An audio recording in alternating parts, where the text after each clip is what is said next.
تفسیر قرآن پر مبنی پروگرام قول اللہ میر عدیل عارف کی جانب سے۔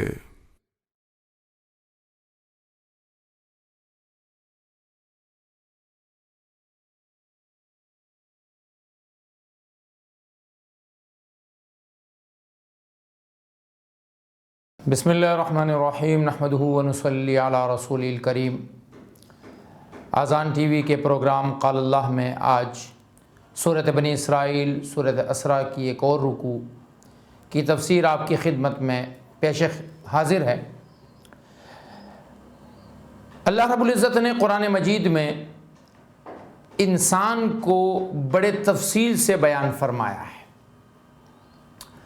کیونکہ قرآن مجید کا مخاطب انسان ہے۔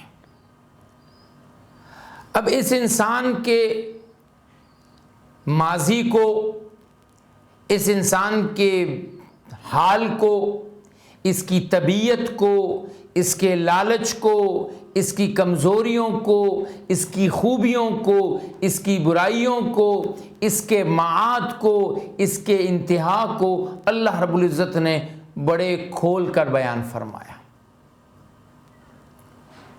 انسان کی کچھ خوبیاں ہیں، ان کا بھی تذکرہ فرمایا۔ انسان کے اندر عیوب ہیں، کچھ پیدائشی عیوب ہیں، کچھ وقت کے بعد اس کے اندر آتے ہیں، ان کو بیان فرمایا۔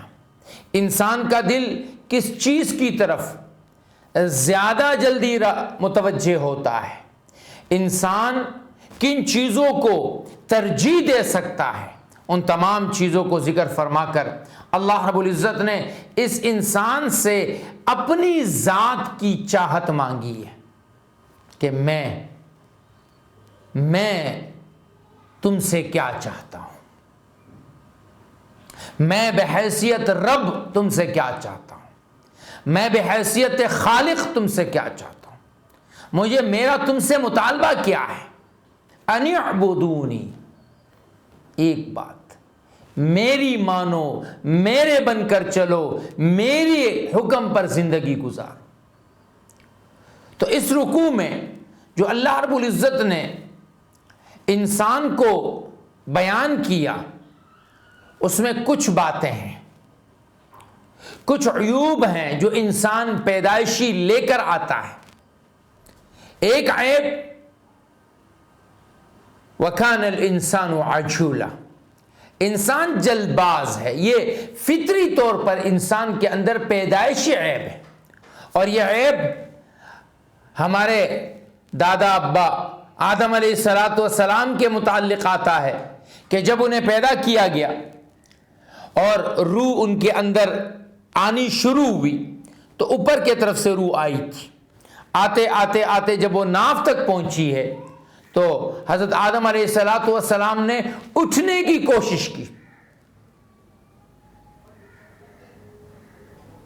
تو اللہ رب العزت فرماتے وَكَانَ الْإِنسَانُ عَجُولًا، انسان بڑا جلد باز ہے، اور ہمارے مزاجوں میں جلد بازی ہے، ہم نتیجہ بہت جلد چاہتے ہیں، کوئی بھی چیز ہو اس کا نتیجہ ہمیں فوراً چاہیے ہوتا ہے، یہ عجلت پسندی ہمارے اندر ہے۔ نبیوں کی محنت میں سے ایک محنت یہ تھی کہ وہ انسانوں کے اندر صبر، انات یہ پیدا کریں، اس لیے آپ علیہ السلام نے فرمایا العجلۃ من الشیطان، جلد بازی شیطان کا کام ہے۔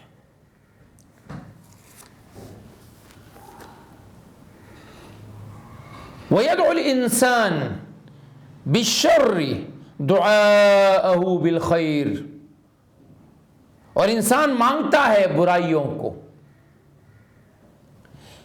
جیسے وہ مانگتا ہے بھلائی کو، یعنی ہونا یہ چاہیے انسان کی دعا خیر کی ہو، ہمیشہ دعا خیر کی مانگنی چاہیے، اور دعا تو وہ واحد ایک ایسی آپ کے پاس نعمت ہے کہ جس سے آپ اور آپ کے رب کے بیچ کی جو کنیکشن ہے وہ جڑا ہوا ہے۔ اسی لیے دعا کے بارے میں فرمایا گیا کہ الدعاء مخ العبادہ، کہ دعا عبادت کا مغز ہے۔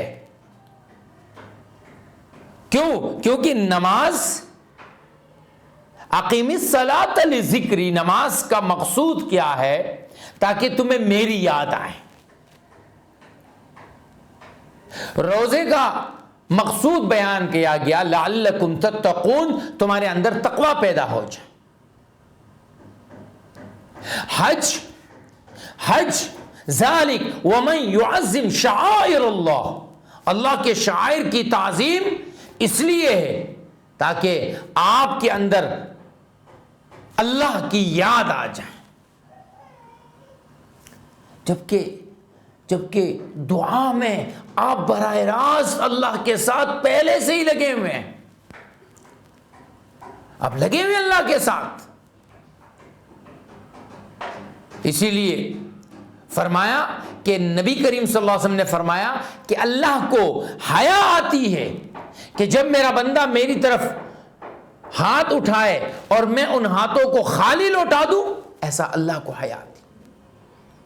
اس لیے دعا کی ترغیب دی گئی ہے، دعائیں مانگو، اپنے رب کے ساتھ کچھ ایسے لمحے بناؤ جب تمہارے اور تمہارے رب کے سوا کوئی نہ ہو۔ اب جب یہ لمحے ہوں، خیر کی چیزیں مانگی جائے۔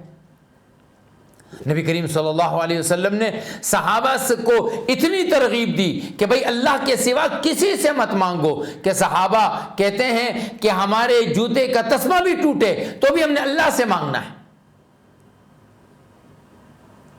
اب یہ دعا اس کیفیت کی ہے تو انسان ویسے بد دعا کرنے لگے۔ جو خیر میں زبان چلنی چاہیے وہ شر میں چلے۔ اپنی اولاد کو بد دعائیں دینی شروع کر دی انسان نے، اپنے چیزوں کو بد دعائیں دینی شروع کر دی، اپنے سواری کو بد دعائیں دینی شروع کر دی، اپنے نصیب کو کوسنا شروع کیا۔ آپ علیہ الصلوۃ والسلام نے فرمایا لا تدعوا علی اولادکم ولا علی دوابکم، اور کما قال علیہ السلام کہ اپنی اولاد کو اور اپنے جانوروں کو بد دعائیں مت دو۔ کیوں؟ کیونکہ جس وقت تم بد دعا دے رہے ہو وہ وقت ہو سکتا ہے کہ اللہ کے ہاں قبولیت کا ہو، اور خدا نخواستہ تم نے بد دعا دی اور تمہارے بچے کے حق میں بد دعا قبول ہو گئی، تم نے بد دعا دی اور تمہارے جانور سواری کے بارے میں بد دعا قبول ہو گئی، تمہارے نصیب کے بارے میں بد دعا قبول ہو گئی۔ تو اللہ رب العزت اس عادت کو اور انسان کی اس کمزوری کو ذکر فرما رہے ہیں کہ وَيَدْعُ الْإِنسَانُ بِالشَّرِّ دُعَاءَهُ بِالْخَيْرِ، کہ انسان شر کو، برائی کو مانگتا ہے جیسے اسے خیر مانگنی چاہیے، اس کے بجائے وہ شر کو مانگتا ہے۔ ہماری تو نصیب بھی برے ہیں۔ بعض لوگ جہالت میں یہاں تک کہہ دیتے ہیں بھائی ہماری تو زندگی پہ لعنت۔ نبی کریم صلی اللہ علیہ وسلم نے عورتوں سے فرمایا یا معشر النساء، اے عورتوں کی جماعت، انی اریتکن اکثر اہل النار، میں نے تمہیں جہنم میں سب سے زیادہ دیکھا۔ عورتوں نے عرض کیا رسول اللہ فبما یا رسول اللہ، ہمارا قصور، ہمارا وہ جرم جس کی وجہ سے ہم جہنم میں کثرت سے جائیں گی، اس کی وہ قصور کیا ہے؟ فرمایا دو باتیں تمہارے اندر بہت زیادہ ہیں۔ تکثرن اللعنہ، ایک تو تم لعن تان بہت کرتی ہو، اولاد کو بد دعائیں دیتی، چیزوں کو بد دعائیں دیتی، نصیب کو بد دعائیں دیتی۔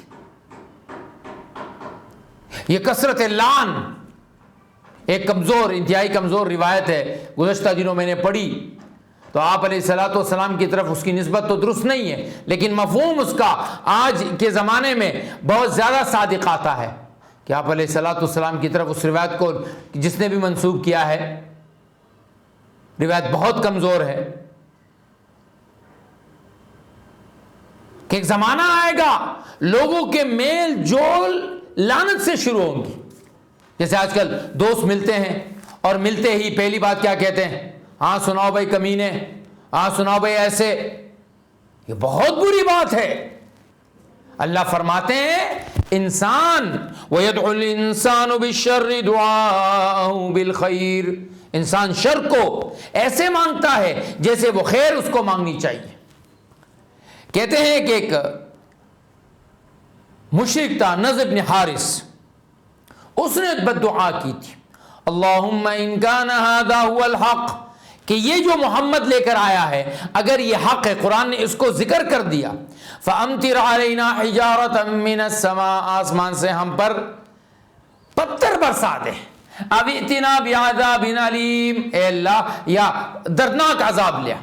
ہونا تو یہ چاہیے تھا کہ وہ یہ دعا کرتا کہ یا اللہ اگر یہ حق ہے تو ہمارے سینوں کو اس کے لیے کھول دے، ہمیں اس کی سمجھ عطا کر دے، لیکن اس نے کیا کہا؟ اللہم ان کان ھذا ھو الحق، اگر یہ حق ہے فامطر علینا حجارۃ من السماء، اے اللہ آسمان سے ہم پر پتھر برسا دے۔ تو اللہ رب العزت فرماتے ہیں انسان وَيَدْعُ الْإِنسَانُ بِالشَّرِّ دُعَاءَهُ بِالْخَيْرِ، انسان مانگتا ہے برائی کو جیسے وہ مانگتا ہے بھلائی کو، وَكَانَ الْإِنسَانُ عَجُولًا، انسان بڑا جلد باز ہے، ہر معاملے میں اس کو جلدی ہوتی۔ شادی ہو گئی، ابھی 2 سال گزرے نہیں کہ خواتین کو ہاں بچہ نہیں ہے، بچہ نہیں ہے، بچہ نہیں ہے۔ ہمارے ہاں کوئی ملازمت شروع کرتا ہے، کاروبار شروع کرتا ہے، ترقی نہیں، ترقی نہیں، ترقی نہیں۔ ہر چیز میں ہمیں جلدی کرنی ہوتی، اور یہاں تک کہ عبادات میں ہم جلدی کرتے ہیں۔ بہت سارے لوگوں کا رابطہ ہوتا ہے، مفتی صاحب ہم تو نماز بھی پڑھتے ہیں، ذکر بھی کرتے ہیں، تلاوت بھی کرتے ہیں، ایسا کیوں ہوا؟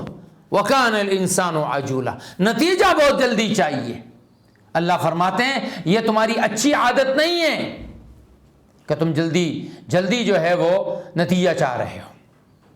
وَجَعَلْنَا اللَّيْلَ وَالنَّهَارَ آيَتَيْنِ فَمَحَوْنَا آيَةَ اللَّيْلِ وَجَعَلْنَا آيَةَ النَّهَارِ مُبْصِرَةً لِتَبْتَغُوا فَضْلًا مِّن رَّبِّكُمْ وَلِتَعْلَمُوا عَدَدَ السِّنِينَ وَالْحِسَابَ۔ اللہ رب العزت نے یہاں ایک اور نعمت کو ذکر فرمایا، اور نعمت بھی کیسی نعمت؟ آرام کے لیے، کام کے لیے اوقات کی تقسیم کر دی۔ وَجَعَلْنَا اللَّيْلَ وَالنَّهَارَ آیَتَيْنِ، ہم نے رات کو ایک نشانی بنایا، دن کو دوسری نشانی بنایا۔ پھر رات کو لے آتے ہیں تاکہ تم اس میں آرام کرو، لِتَسْكُنُوا فِيهَا، تاکہ تم اس میں سکون اختیار کرو، اور دن کو لے آتے ہیں لِتَبْتَغُوا فضلا من ربکم، تاکہ تم اپنے رب کے فضل کو، اللہ کی نعمتوں کی تلاش میں نکلو۔ اور میں اکثر یہ بات عرض کرتا رہتا ہوں، آج ہم فطرت اور قانون خداوندی کے ساتھ لڑ رہے ہیں۔ فطرت کیا ہے؟ رات بنائی گئی ہے کس لیے؟ لباسا، تاریکی ہے، لباس ہے، اس میں آرام کرو۔ وَالنَّهَارَ مَعَاشًا، اور دن کو بنایا گیا کس لیے؟ محنت کرو۔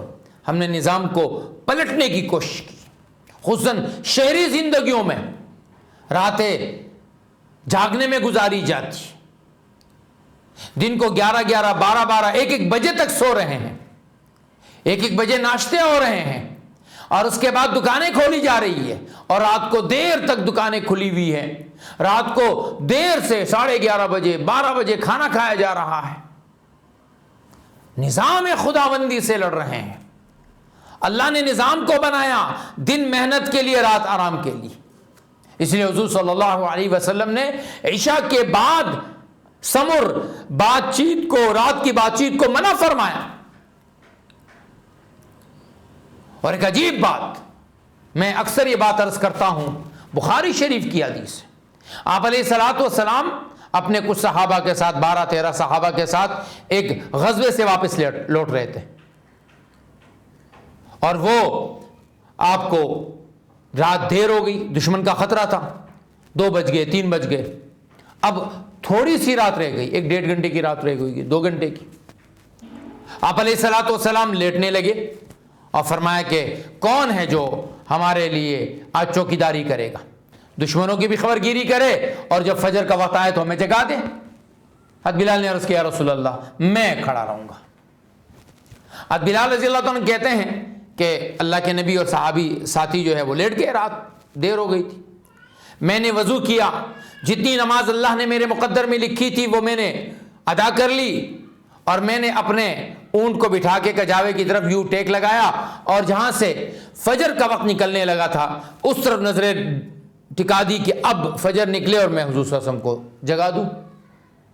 وہ بھی تھکے ہوئے تھے، یہ بھی تھکے ہوئے تھے، وہ بھی سو گئے، یہ بھی سو گئے۔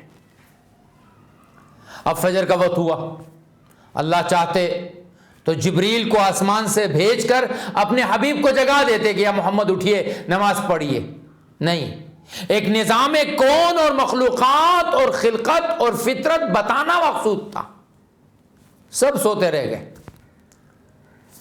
سورج نکلا، بخاری شریف کی حدیث ہے کہ ابو بکر رضی اللہ عنہ کی آنکھ پہلے کھلی اور وہ اٹھ کے اللہ اکبر اللہ اکبر، نبی کریم صلی اللہ علیہ وسلم کی آنکھ کھلی، فجر کا وقت جا چکا ہے، سورج نکل چکا ہے، آپ علیہ الصلوۃ والسلام اٹھے، بلال کیا ہے یہ؟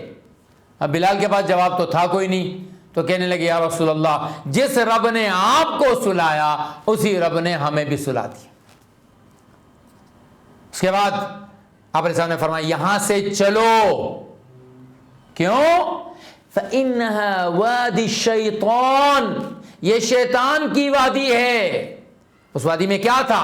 بت نہیں تھے، کوئی گناہ کی جگہ نہیں تھی، یہ وہ جگہ ہے جہاں ہماری فجر کی نماز قضا ہوئی، اس کو اللہ کے نبی نے وادی شیطان قرار دیا۔ جن گھروں میں آج فجر کی نماز قضا ہو رہی ہے، کیا وہ گھر وادی شیطان نہیں بن رہے؟ بتانا مقصود یہ تھا کہ نبی اگر انسان ہے اور وہ بھی رات کو دیر تک جاگیں گے تو فجر میں اٹھنا ان کے لیے بھی آسان نہیں ہے۔ ہم نے عجیب معاملہ کر دیا، اور میں اکثر بیانوں میں کہتا ہوں ہم کراچی والوں نے اپنے آپ کو الو بنا دیا ہے کہ الو رات کو جاگتے ہیں اور دن میں سوتے ہیں۔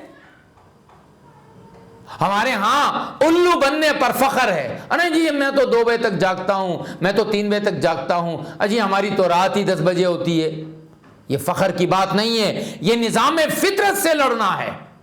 اللہ فرماتے وَجَعَلْنَا اللَّيْلَ وَالنَّهَارَ آیَتَيْنِ، ہم نے رات اور دن کو 2 الگ الگ نشانیاں بنائی۔ فَمَحَوْنَا آیَةَ اللَّيْلِ، رات کی نشانی چلی جاتی ہے، وَجَعَلْنَا آیَةَ النَّهَارِ مُبْصِرَةً، دن اس میں سب کچھ نظر آنے لگتا ہے، لِتَبْتَغُوا فَضْلًا مِّن رَبِّكُمْ، تاکہ تم اپنے رب کے فضل کو تلاش کر سکو، وَلِتَعْلَمُوا عَدَدَ السِّنِينَ وَالْحِسَابَ، اور تمہیں سالوں کا پتہ چلے، تمہیں دنوں کا پتہ چلے، تمہیں مہینوں کا پتہ چلے۔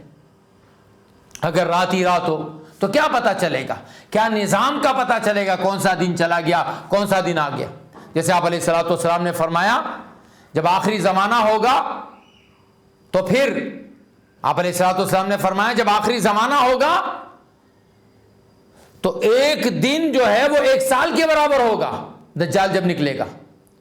تو صحابہ نے عرض کیا کہ یا رسول اللہ کیا اس زمانے میں ہم اس 1 سال کی وقفے میں ایک ہی دن کی نماز پڑھیں گے؟ فرمایا نہیں، قدروا، اندازے لگا کے اپنے وقت کی نماز پڑھو۔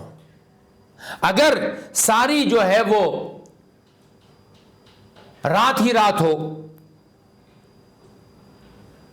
تو پھر کیسے نظام چلے گا؟ سارا دن دن ہو، جیسے اللہ تعالیٰ تبارک و تعالیٰ فرماتے ہیں نا ان جعل اللہ علیکم النہار سرمدا الی یوم القیامہ من الہ غیر اللہ یأتیکم بلیل تسکنون فیہ، اللہ سارا دن ہی دن بنا دے، پھر کوئی خدا ہے رب کے سوا کہ جو رات لے کر آئے اور تمہیں سکون دے؟ کیونکہ سکون تو ملے گا رات کے سونے میں، اور تمہیں نظام کا پتہ چلے کہ نظام کیسے چلتا ہے۔ وَكُلَّ شَيْءٍ فَصَّلْنَاهُ تَفْصِيلًا، اور ہر چیز کو ہم نے واضح کر کے تمہارے سامنے بیان کر دیا ہے۔ وَكُلَّ إِنسَانٍ أَلْزَمْنَاهُ طَائِرَهُ فِي عُنُقِهِ، وَنُخْرِجُ لَهُ يَوْمَ الْقِيَامَةِ كِتَابًا يَلْقَاهُ مَنْشُورًا. ہر انسان کی نحوست ہم نے اس کے گلے میں ڈال دی. مسئلہ یہ تھا کہ عربوں میں نحوست بڑی چیز ہوا کرتی تھی. وہ چیزوں کو بڑا منحوس سمجھتے تھے اور وہ بعض پرندوں کو منحوس سمجھتے تھے, وہ بعض دنوں کو منحوس سمجھتے تھے, وہ بعض اوقات کو منحوس سمجھتے تھے. اسلام نے ان تمام چیزوں کا صفایا کیا. نحوست کوئی چیز نہیں ہے. آپ علیہ الصلوۃ والسلام نے فرمایا لا عدوى ولا طیرا. عدوى کسی بھی بیماری کا دوسرے کو لگ جانا یہ کوئی چیز نہیں ہے, یہ اللہ کے نظام سے لگتی ہے. ولا طیرا کسی پرندے کا یا کسی بدشگونی کا آنا یہ کوئی چیز نہیں ہے.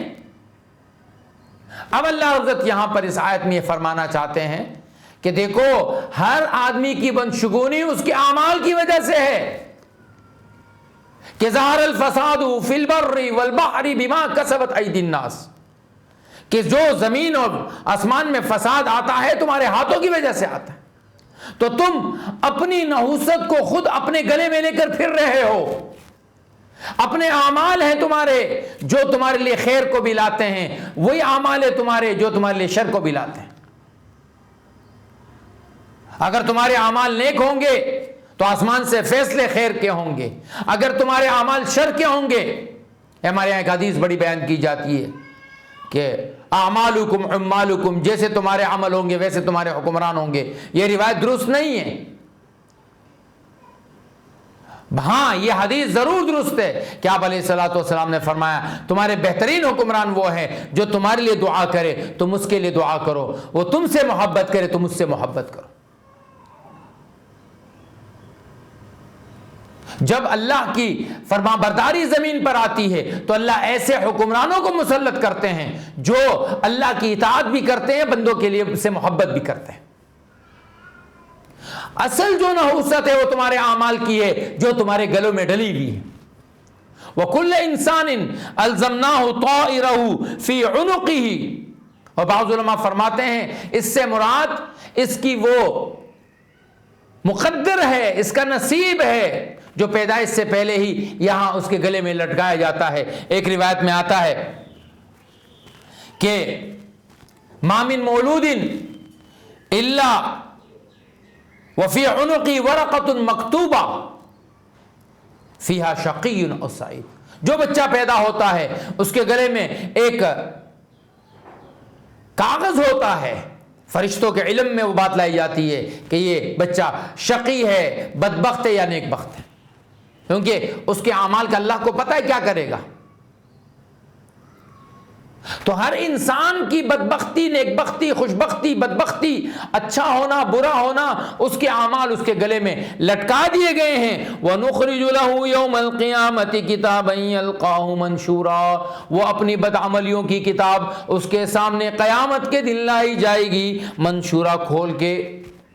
قیامت کے دن اس کی وہ بدبختی جو اس نے گناہ کے ذریعے سے اپنے اوپر ظلم کیا ہے, وہ ظلم اس کے سامنے لایا جائے گا. اقرا کتابک, اپنے ان صحیفوں کو پڑھ لے. کفا بنفسک اليوم علیک حسیبا, آج تو خود اپنا محاسبہ کر, ہم نہیں کریں گے. اس لیے فرمایا نا جب انسان سے مواخذہ کیا جائے گا, حساب کیا جائے گا تو انسان جواب نہیں دے سکے گا, کیونکہ الیوم نختم علی افواہہم, اور زبانوں پر اللہ تالا لگا دیں گے. زبانیں گنگ ہو چکی ہوں گی اس لیے کہ اسے معلوم ہوگا میں کیا کر کر کے دنیا سے گزرا ہوں, میں کیا کر چکا ہوں. ہاؤم اقرؤ کتابیہ, جو نیک عمل والا ہوگا وہ تو سارے قیامت کے میدان والوں کو دکھاتا پھرے گا. ہاؤم اقرؤ کتابیہ, آؤ میرا نام اعمال دیکھو. انی ظننت انی ملاق حسابیہ, مجھے معلوم تھا میرا رب سے ملاقات میری ہونے والی ہے اور میں نے اس کی تیاری کی. اور جس کو بدبختی کا نامہ اعمال ہاتھ میں دیا جائے گا، جو اپنے آپ کو برباد کر چکا ہوگا، جو اپنے صحیفوں کو برباد کر چکا ہوگا، جو فرشتوں کو اپنے خلاف گواہ بنا چکا ہوگا، جو زمین و آسمان کو اپنے خلاف گواہ بنا چکا ہوگا، جو لکڑیوں کو دیواروں کو اپنے خلاف گواہ بنا چکا ہوگا، وہ کہے گا یا لیت لم اوت کتابیا، کاش میرا نامہ اعمال مجھے ملتا ہی نہ، کاش یہ نامہ اعمال دیا ہی نہیں جاتا۔ اللہ فرماتے ہیں کفا بنفسک اليوم علیک حسیبا، تو خود اپنا محاسبہ کر، ہم تیرا حساب نہیں کریں گے۔ وہ عربی کا مشہور قول ہے حاسبوا قبل ان تحاسبوا، اپنا محاسبہ زندگی میں کر لو، توبہ کر لو، یا اللہ میری توبہ، اللہ کی طرف رجوع کر لو، جو فرائض چھوٹ رہے ہیں ان پر آ جاؤ، جو سنتیں چھوٹ رہی ہیں ان پر آ جاؤ، جو حرام کے لقمے پیٹ میں جا رہے ہیں ان کو روک دو، قبل ان تحاسبوا، اس سے پہلے کہ تمہارا محاسبہ شروع کیا جائے۔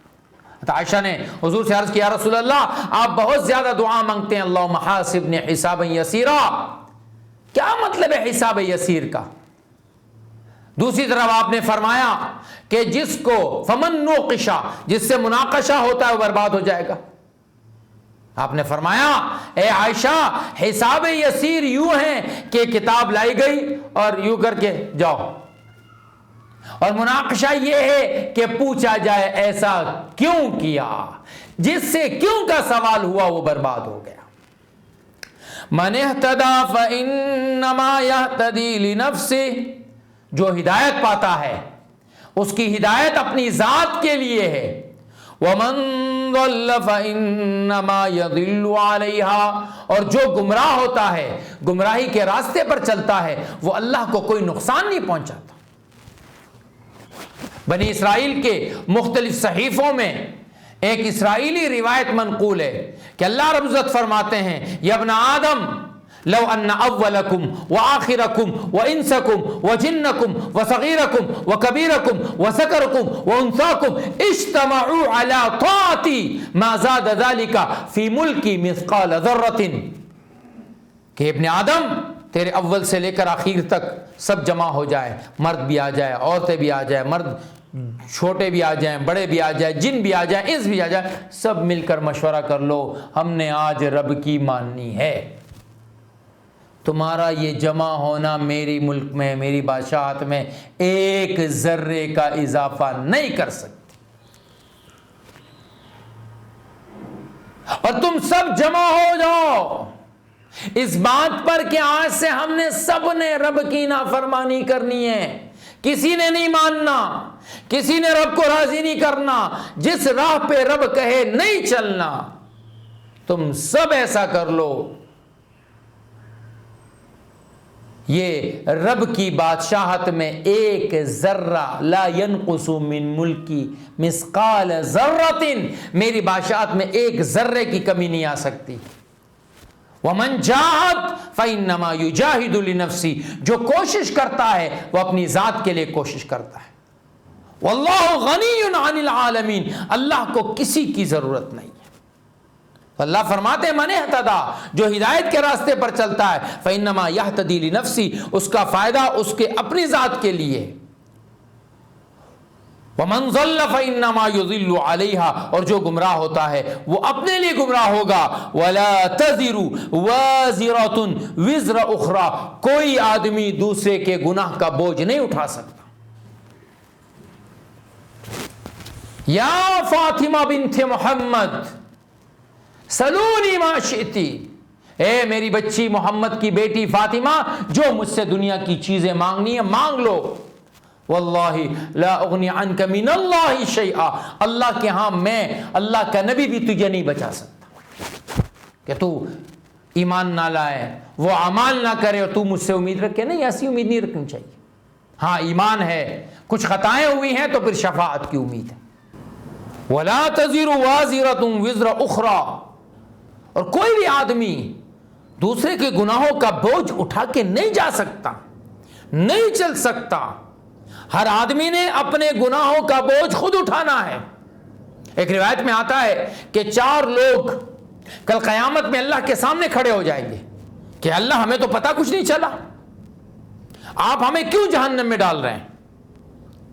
ایک وہ آدمی جو ایسے زمانے میں مرا، عیسیٰ علیہ السلام اور محمد صلی اللہ علیہ وسلم کے زمانے میں، کیونکہ 600 سال کا فاصلہ ہے، آخری 100 150 سال تو کوئی دین ہی نہیں تھا، کوئی دعوت ہی نہیں تھی کہ اللہ مجھے تو کوئی پہنچا نہیں تھا، پاگل مجنون تھا، اسے پتہ کچھ نہیں تھا، گونگا بہرا نہ سن سکتا۔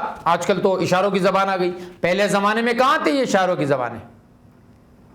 اور ایک وہ بوڑھا جو بالکل سٹیا گیا تھا اس زمانے میں، تو یہ اللہ سے کہیں گے یا اللہ ہمیں کس جرم کی سزا میں جہنم میں ڈالا جا رہا ہے؟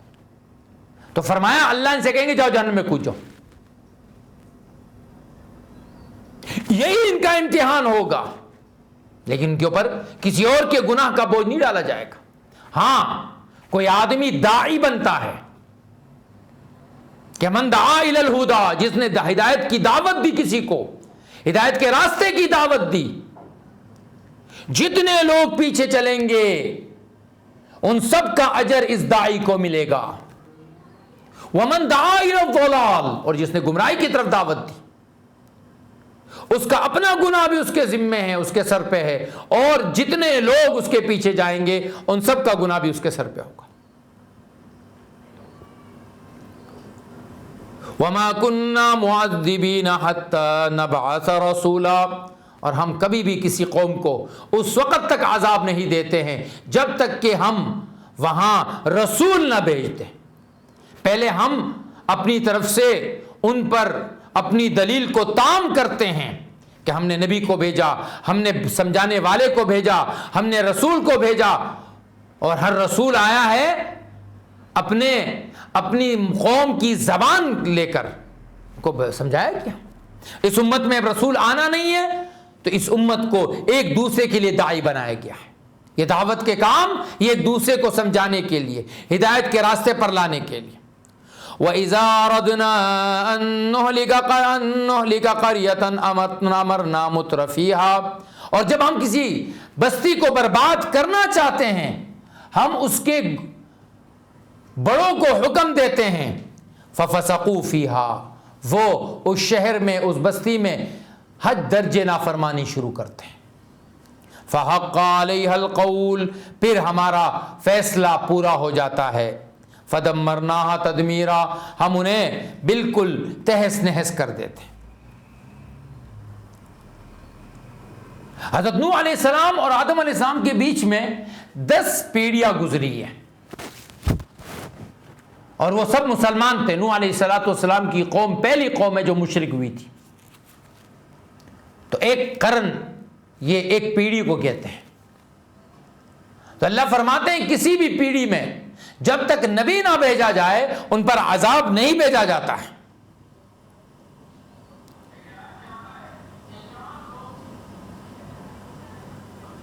اس بات کو اللہ رب العزت جو ہے وہ آگے ذکر فرماتے ہیں، وَكَمْ أَهْلَكْنَا مِنَ الْقُرُونِ مِن بَعْدِ نُوحٍ وَكَفَى بِرَبِّكَ بِذُنُوبِ عِبَادِهِ خَبِيرًا بَصِيرًا۔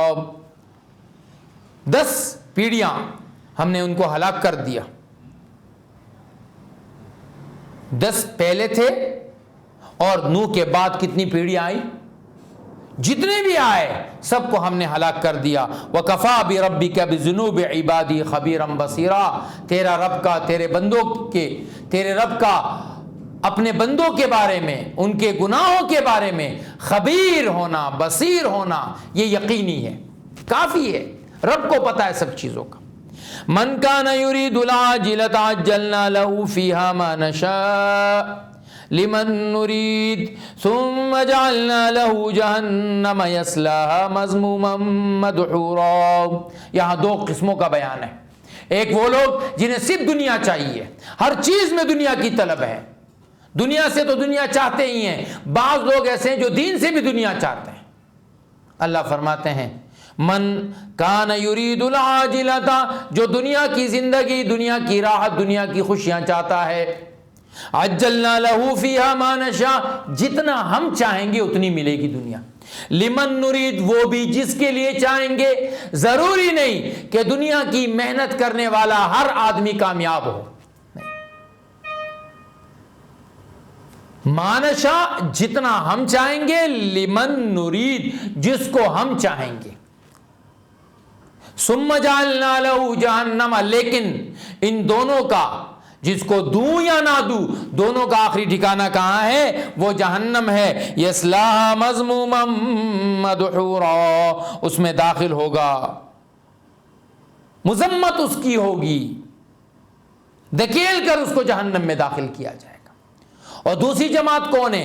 وَمَنْ أَرَادَ الْآخِرَةَ وَسَعَى لَهَا سَعْيَهَا، اور جو آخرت کی کوشش میں لگتا ہے، آخرت کو بنانے کی کوشش میں لگا رہتا ہے، وَهُوَ مُؤْمِنٌ، اور وہ مؤمن ہے، فَأُولَئِكَ كَانَ سَعْيُهُمْ مَشْكُورًا، ان لوگوں کی محنت اللہ کے ہاں قابل قبول ہے، آخرت کی کوشش میں لگا ہوا ہے۔ جیسے حدیث میں آتا ہے نا، من جعل الہموم ہم واحدہ، جس نے سارے غموں کو جمع کر کے ایک غم بنا دیا، ہم الآخرتی، کہ بھئی مجھے اپنی آخرت بنانی ہے، اپنے اللہ کو راضی کرنا ہے، کف اللہ ہموم الدنیا، اللہ اس کے سارے جتنی بھی فکریں ہوتی ہیں وہ اللہ اپنے ذمے لے لیتے ہیں۔ اس کے ذمے کیا ہے؟ آخرت کی فکر، اور اس کے ساری فکریں اللہ اپنے ذمے لے لیتے ہیں۔ اور جس نے اپنے غم اور فکر کو دنیا بنا دیا، اللہ اس کی فکروں کو منتشر کرتے ہیں، ہر وقت پریشان رہتا ہے۔ کُلًّا نُمِدُّ هَٰؤُلَاءِ وَهَٰؤُلَاءِ مِنْ عَطَاءِ رَبِّكَ، ان دونوں کو ہم دیتے ہیں، دنیا کی تلاش کرنے والے کو بھی ہم دیتے ہیں، آخرت کی تلاش کرنے والے کو بھی ہم دیتے ہیں، اور یہ تیرے رب کی طرف سے ہوتا ہے۔ وَمَا كَانَ عَطَاءُ رَبِّكَ مَحْظُورًا، تیرے رب کی جو عطا ہے اس کو کوئی روک نہیں سکتا۔ بعض اوقات دنیا دار آدمی ہے، دین سے دور دور کا تعلق نہیں، اللہ اسے عطا کر رہے۔ انظر کیف فضلنا بعضهم علی بعض، دیکھیے کیسے ہم نے کچھ کو کچھ پر فضیلت دے دی، زیادہ بڑا کر دے دیا۔ وللآخرۃ اکبر درجات واکبر تفضیلا، آخرت کے تو بڑے بڑے درجے ہیں، بڑی بڑی فضیلتیں ہیں، اس لیے عقل مند انسان کو آخرت کی فکر کرنی چاہیے، دنیا کی فکر اتنی جتنی مقدر میں ہو۔ لا تجعل مع اللہ الہا آخر، آخری دعوت، اونچی دعوت، ریپیٹ دعوت، بار بار کی دعوت، وَلَا مَعَ اللَّهِ إِلَٰهًا آخر، اللہ کے ساتھ کسی کو بھی شریک مت بنانا۔ فَتَقْعُدَ مَذْمُومًا مَخْذُولًا، پھر تو ہو جائے گا بے بس، اور اللہ کے ہاں سے تجھ پر جتنے الزامات پھر لگیں گے، مذموما، مذمت تیری ہوگی، مخذولا، تیری بے عزتی ہوگی۔ انسان کو کوئی بھی گناہ ہو جائے لیکن اللہ کی ذات کے ساتھ کسی کو شریک ٹھہرانے اس جرم میں نہیں پڑنا چاہیے، یہ بہت بڑا جرم ہے اور اللہ کو سب سے زیادہ ناپسند ہے۔ اللہ رب العزت ہمیں اپنے احکامات پر پورا عمل کرنے کی توفیق نصیب فرمائے۔ وآخر دعوانا الحمدللہ رب العالمین۔ تفسیر قرآن پر مبنی پروگرام قول اللہ میر عدیل عارف کی جانب سے